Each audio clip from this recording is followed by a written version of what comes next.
Hey, this is Jake Eddy, and you're listening to Bluegrass Jam Along, the podcast for anyone and everyone who plays bluegrass.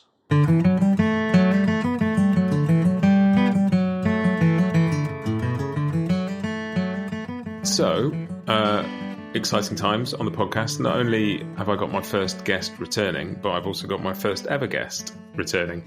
We've got Jake Eddy, who's the first person I ever interviewed on Bluegrass Jam Along back in summer last year. And Jake is back to talk to us again. Jake, welcome back. I'm here. Hey, I'm glad to be back. I forgot I was your first, but I'm glad to return, Yeah. That seems like a long time ago now. And you've had... Probably a year, I guess, maybe, or... Not far off, I don't think. Yeah. Yeah, roughly. It's cool. And so you've played the Opry twice since then? You had your debut just after we spoke, I think. September 3rd, 2021. Yeah, it was the first. So about... Wow. Well, yeah, I guess... I don't know how many months ago that was. Maybe 7 or 8 or 9 or... Heck, I don't know. That was the first time, and then we just did it again like 2 weeks ago. And I got the word today that we're doing it again. I'm doing this time with my brother and Andy. We're doing it June 22nd. That's amazing. And we'll come on and talk about that in a minute. I saw that on, I think your brother put that on Instagram earlier. I saw the date go up there. Yeah. It's really cool. It was crazy. I mean, it was, Andy has been a guest on the Opry, I think, and I hope I might be lying, but I think it was on, when it was at Carnegie Hall, he was a guest, I think, of Ricky Skaggs. And then maybe also again at the Ryman, but I don't know. So he's kind of hovered around doing the Opry, but hasn't ever fully got to do it himself in Nashville. And so we're going to do it. They asked us to come and do it, and that's what we're going to do. We're stoked on it, really. Super cool. So this is Andy Statman we're talking about. Correct. Yeah. And so Jake plays with Becky Buller Band, and I saw a post you put on Facebook, I think, a while ago that just said, "In Brooklyn for a session today, but with who?" Right. and my immediate thought was Andy Statman, and I thought, well, it can't be that. Turns out it was. So how did that come about? It was crazy. The whole relationship that I've made with Andy has been quick and kind of a shock. I was just kind of wanting. I had my solo record that came out last year already in the can, and I already kind of had its radio action and had its little moment. And I thought, should I start recording again? I thought, I don't really want to put out a solo record. Maybe I'll get some players together that I like, and we'll just write some together and record it and see what comes out. And I didn't really have a big plan. And I just sent an email to Andy and said, "Hey, Andy, I'm aware of you. I don't know if you're aware of me, but I'd love to get together and write and record sometime. Let me know if you'd be interested in that." Just a little email. Nothing. I hadn't met him before. And maybe within a week or maybe less, I just got a call and he said, "Hey, it's Andy," and he said, "Let's do it," pretty much. So we picked the date, and I went up, and we took Ned with us. Ned played banjo on it, and we went to Andy's house that first night and wrote a little and recorded a little, and then that was pretty much it. The whole thing happened over the course of maybe 2 days, 3 days. So it was really quick. And then after that, I just stepped outside also, Matt. I don't know if that's going to be an issue. That's cool. Right. But so after we did the writing and the recording and all, I just, I said, "Man, it'd be fun to do some dates." And Andy said, "Yeah, it sure would." And a couple phone calls later, we had the tour booked, and it just kind of happened, and just still happened. And how long did it sort of take you to work out what you were going to play and what you were going to record? Was that pretty organic, or did you plan it out in advance? Yeah, so it was a couple tunes that I wrote that I had sent Andy before. We just got together at Andy's place and played some standards and played through a couple of those. And then we wrote some things there together and just went the next day and cut it. It sounds ridiculously easy. Yeah. Yeah, right. It sounds silly to say, but it kind of was. Andy's that kind of player. It was super organic and fun, and it did feel easy. And I remember last time you were on the podcast, you were talking about what you had coming up next, and you were talking about you talk about having musical conversations and improvising and giving stuff space to sort of breathe and develop ideas. And And it sounds from the bits that I've heard of the project so far like that's very much the direction it went in. Yeah, and that's what I wanted, man. And that was my whole idea of reaching out to Andy first, was I wanted the music to be conversational and kind of, a little bit more tightrope walking thing, as opposed to like my solo record, that came out last year had that vibe, but it was a little bit more tame, and it was a little bit, the standards were very traditional and just very like, it was fun. It was really good, and I really loved the way it came out. But this was a different experience. This was better. Maybe the other one was better for radio, but this one was probably better for my soul. And I don't know the bits that I've heard so far. I don't know how finished they are, but there's a definite, a definite rawness and a definite sort of drive to them that feels like they're unpolished, and I mean that in a kind way. I don't mean that but they feel they're vital. Well, yeah, and there was no prearranging. I don't want to say no prearranging. I mean, there was a light, there was some light arranging, but not really. And we all cut it in the same room, cut it live, just sitting in a circle, mic'd up that way. And I'd been listening to some other records like that, and I like that sound too. Aside from the spirit of the music, I like that kind of sound in the studio. I was listening to their record with like Dave Holland, Norman Blake, Sam Bush, and Tut Taylor. And it's kind of, I think, recorded like that. And I just like that rawness. I like that. I've played on a lot of records, but I like playing on things that sound more like recordings, if that makes sense. That sound a little bit more organic, a little bit more, just a little bit more, honest, a little more raw. I like that sound because that's what I sound like. And it's almost like a sort of well-recorded live tape almost.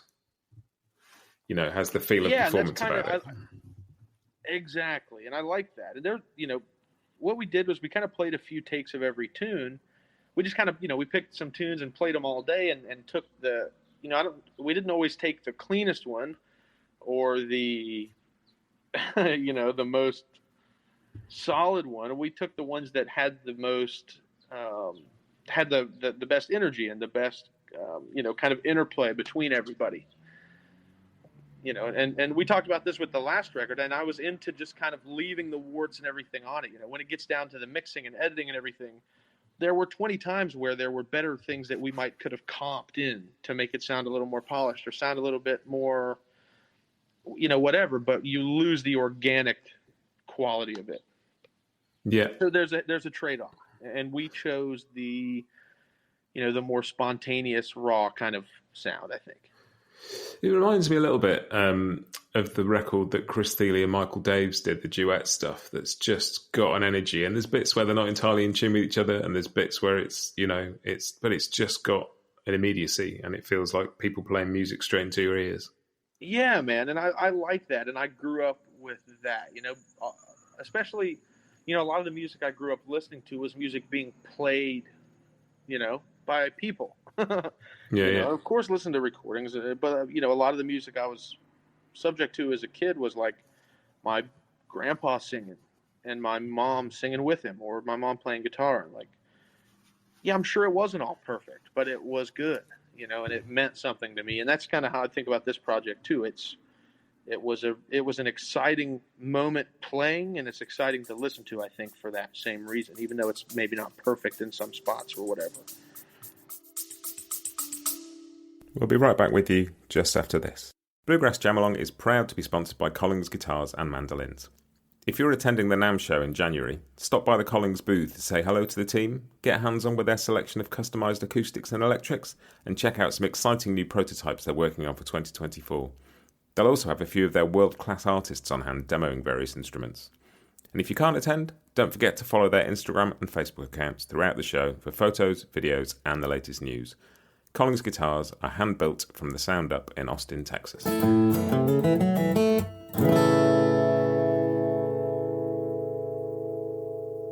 This episode is also brought to you by Peghead Nation, the home of roots music instruction. If one of your 2024 resolutions is to improve as a musician, Peghead Nation is the place to go. They have 65 streaming video courses for guitar, mandolin, banjo, fiddle, dobro, bass and ukulele from some of the leading names in acoustic music. Courses cover bluegrass, old-time, Irish music and swing, plus lessons dedicated to improvisation, theory and ear training. Your first course is just $20 a month, and you can add more for $10. Try any course free for a month with the promo code JAMALONG. Make 2024 a year of more music at pegheadnation.com.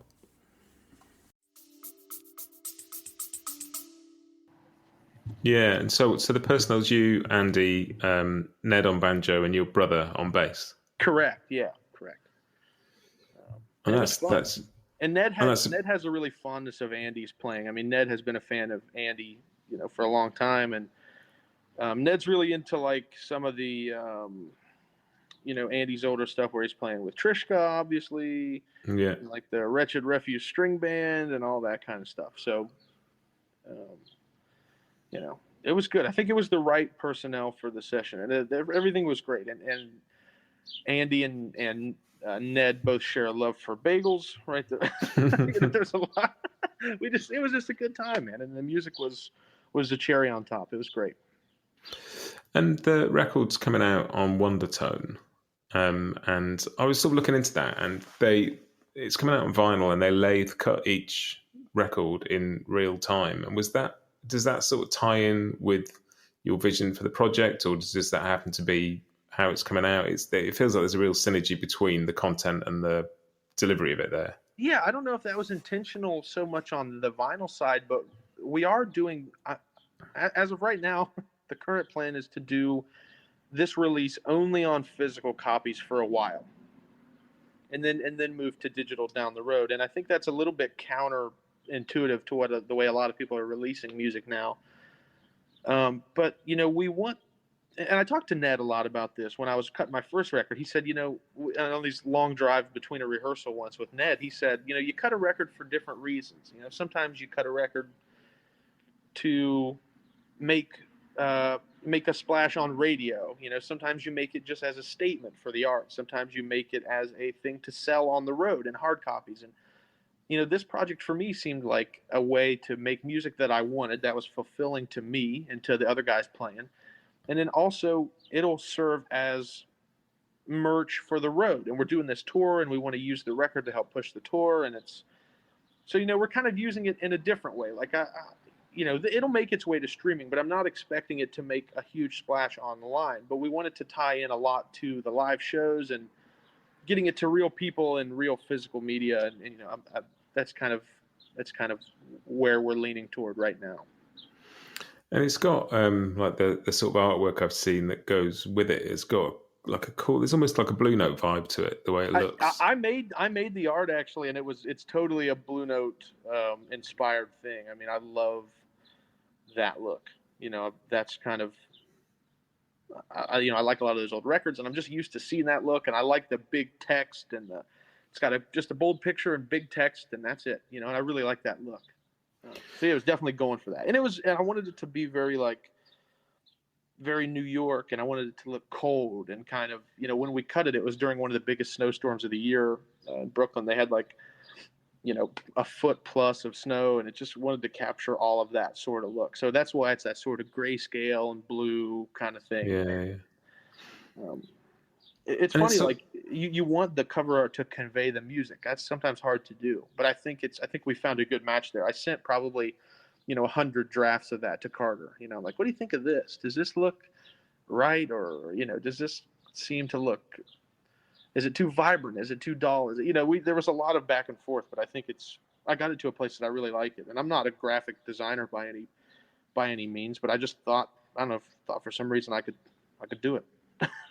And it looks cool, and it looks in keeping with what's in there. And there's something about that sort of Blue Note thing of like that idea of capturing a band, like the true sense of what the word record means. It's just a snapshot of that day and how you played those songs. And it's a kind of, it isn't like you were saying about making records for different reasons. And it's just, this is how we sounded in this room on this day. And if you'd come back next week, we might have sounded different. And that's funny that you would say that. I don't think I sent you a copy of the back cover.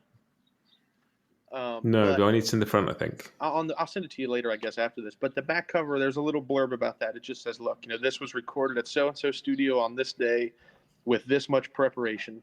and here's what the weather was like, and here's what the room was like, and this is just what it is. You might hear us on the road playing things that are way more exciting or way less exciting or way more tight or way sloppier, or it's just a moment in time, and I'm cool with that. I like that. Yeah, it's funny, isn't it, how like a record or a photo or whatever is like a snapshot of a thing, and there's a million other possibilities for that thing, and that's the one you capture, and that's the one that sort of lives on.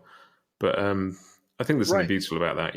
We are sort of in an era where stuff is designed with legacy in mind and posterity and catalogue and all those sorts of things, and that's all perfectly fine. But there's something and beautiful about a moment. I like the idea of the evolution of the music in the band. The more we play with Andy, the more it's changing.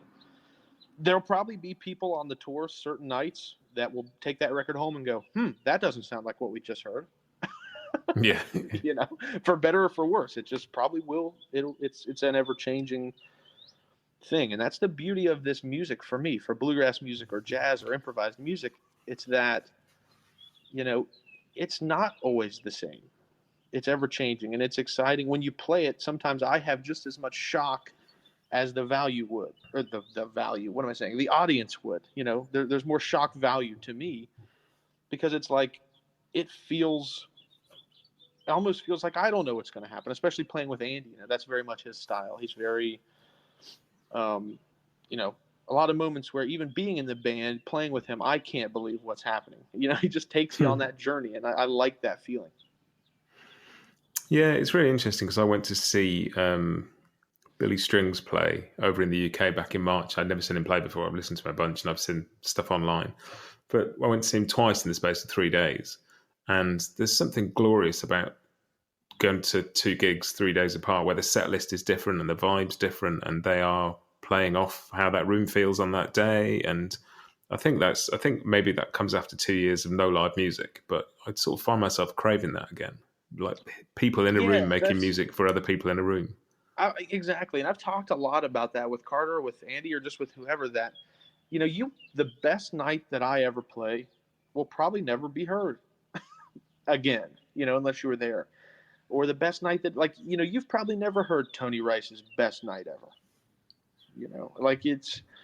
There's things that happen, and that's kind of the beauty of it. They're just, it's a moment in time that is a fleeting thing, and it's just, you get to experience it, and then it's gone a lot of times.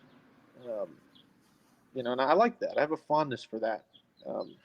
That kind of way that art and music is just fleeting, And I guess that's what keeps you coming back to other people's music, but to your own as well, is that there's always something new. There's always something in there that you didn't know was there. About it. There's like, maybe I over romanticize that, but I like it. I like the fact that sometimes art and music can be kind of single use.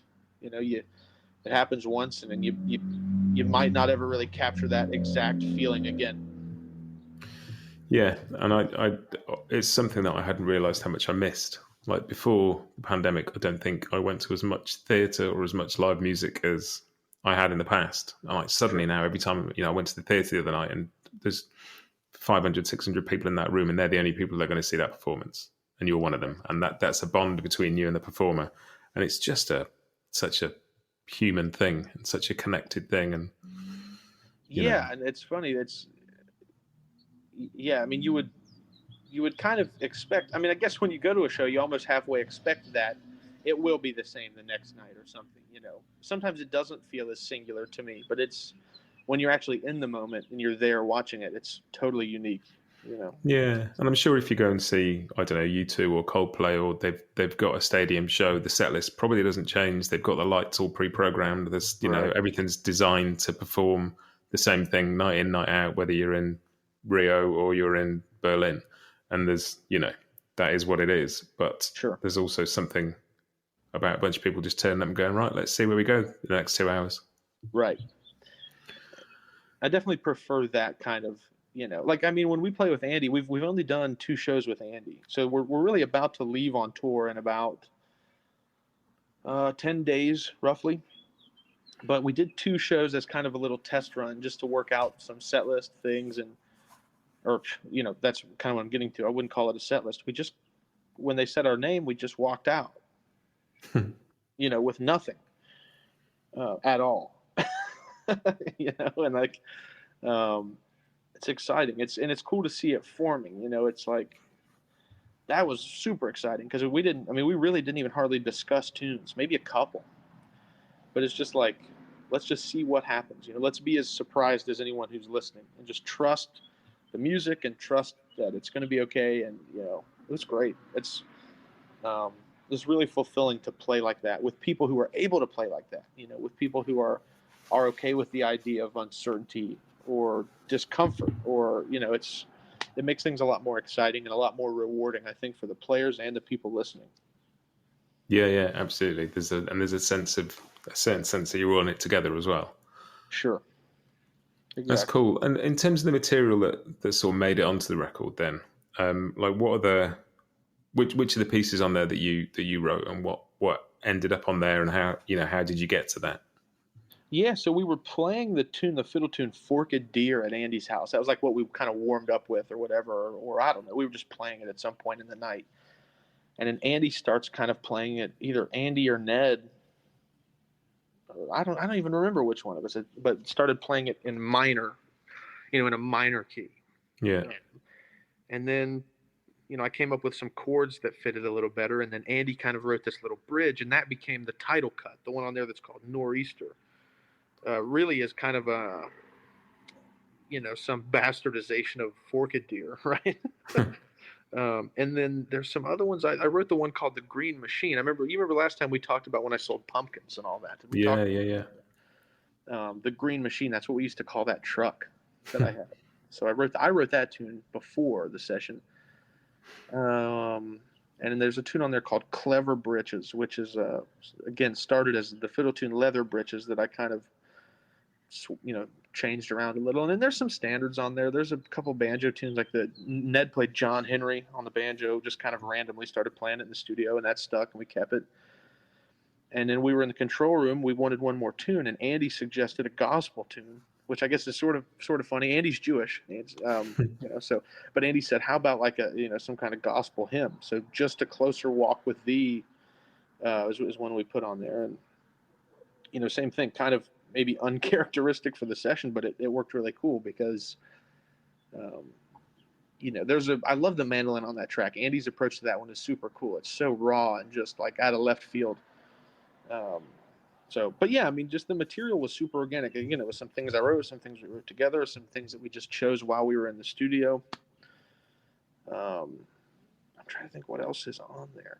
I'm not looking at the track list right now, but it's just, I don't know. I think it all works pretty well together. And there was a couple tracks that we cut that didn't make the cut, so maybe when it goes to streaming, there'll be some bonus tracks or something like that, So I think there's 7 tracks on the actual record, but there's like 10 or 12 that we actually cut. And do you have a sense at this point, like, how long this project's going to run for? Is it a kind of a definite fixed term thing, or does it feel like the beginning of a new thing? You mean playing on tour with Andy and all? Yeah. Oh, I think it's only just getting started. I don't want to speak on Andy's behalf, but it feels to me like we're kind of gearing Andy up to hit it pretty hard again. Andy's had different times in his life where he's played a lot on the road and with a lot of different people and been kind of the center of attention in the mandolin world. And he's had other times where he's kind of lived a more quiet life, gigging around the city and being with his wife and his family. And, it feels to me like, I don't know. It just feels like he's warming up to want to do more and more. Every time I talk to him, he's like, "Hey, you think we could book some dates here this week? Or what about this week? Or, hey, what about before the Opry? If we come down through the Carolinas and then go over to Nashville?" Or he just seems excited about playing, and he's playing as good as he's ever played, in my opinion. He sounds fantastic. So I don't know. I think we're going to just ride it till the wheels fall off, I guess. That seems to be the vibe right now. There's got to be a lot of people out there excited at the idea of getting to see Andy Statman. Oh my gosh, yeah, and especially, Andy has most of his playing is just in New York nowadays, so we'll get these things online. Like, people were like, "Oh, are you serious? Andy's coming to Ohio?" We're like, "Yeah, baby, we're coming." So it's the same it's the same thing. I think he's as excited to play as we are to play with him, and I think that the people are really excited to see him doing something new and something kind of different.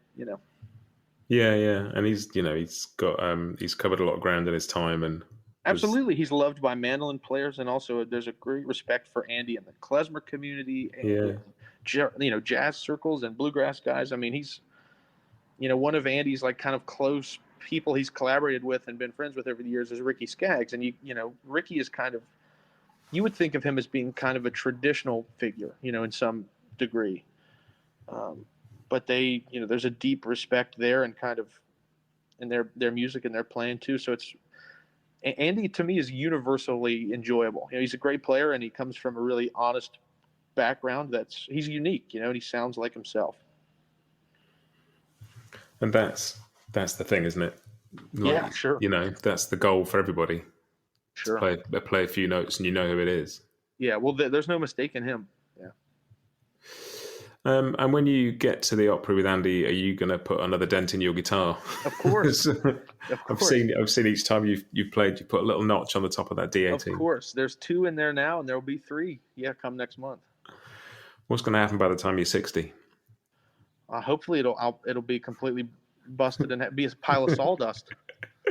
I remember talking to you last time about that guitar and sort of saying that some people sort of frown upon you taking it on airplanes and taking it on the road, and you feeling really strongly that it's there to be played. Yeah, it's my guitar. I mean, gosh,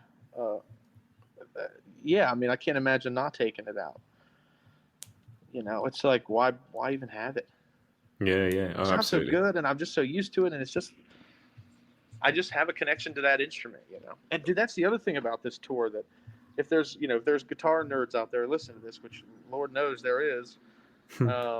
The instruments on this tour with Andy are just fantastic if you're into old instruments. So my D18 is there, of course. Andy's playing a 23 F5, a Lore. And Carter's playing this great old Jusic bass. So the tones are great. And, we spend a lot of time kind of tinkering around and nerding out on the instruments, too. So oh, man, that's fun. It's so fun. It's cool. And I was going to say a lot of people associate Andy with the sort of the snakehead oval hole mandolins. Right, the A, I think it was an A2Z or something, Gibson.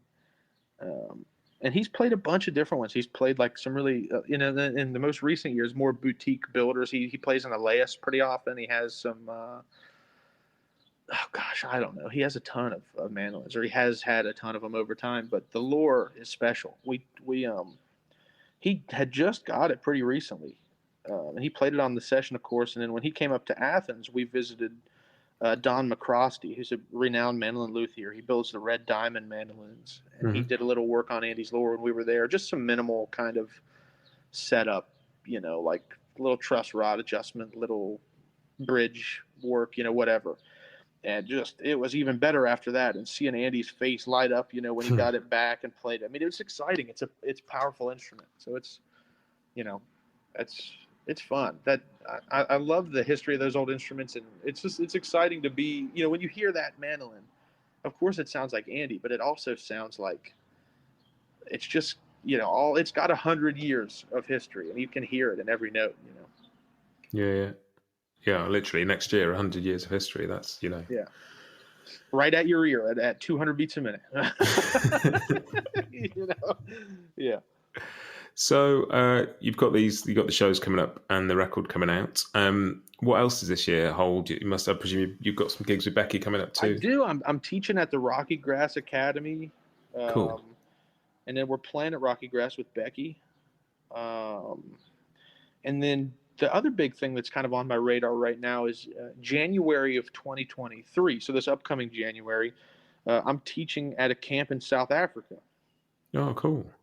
So, and it's like it's on a safari ranch kind of thing. So it's like a wilderness thing, and I think it's me and Chris Luquette are the instructors. So that's going to be a blast. My guitar hasn't taken me out of the country yet, so that'll be the first time. And so that's the Opry, Rocky Grass, and the teaching in Africa. That's my 3 kind of big things on my radar right now. And last time I spoke to you, you were sort of thinking about next projects, and presumably this was one of the ones that was bubbling away when we talked last time. Have you got anything got your eye on anything else yet, or are you got your hands full right now? Nothing major. I really like the idea of doing a brothers project with my brother.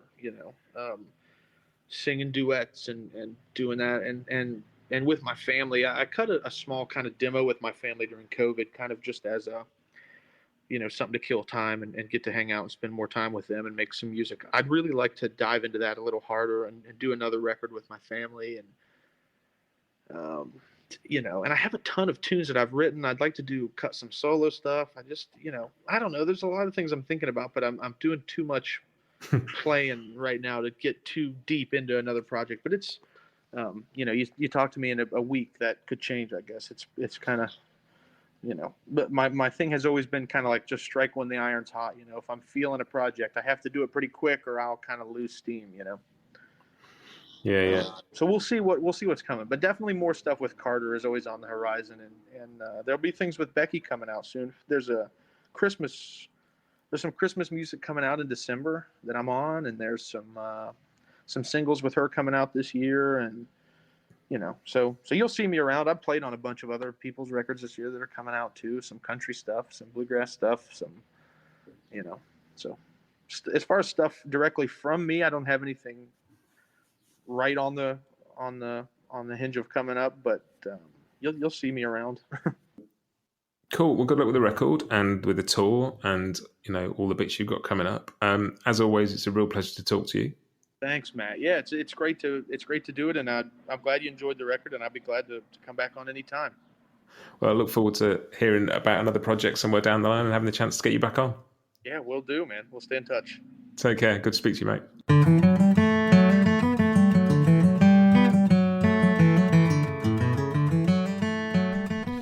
Cool. Really great to have Jake back on the show.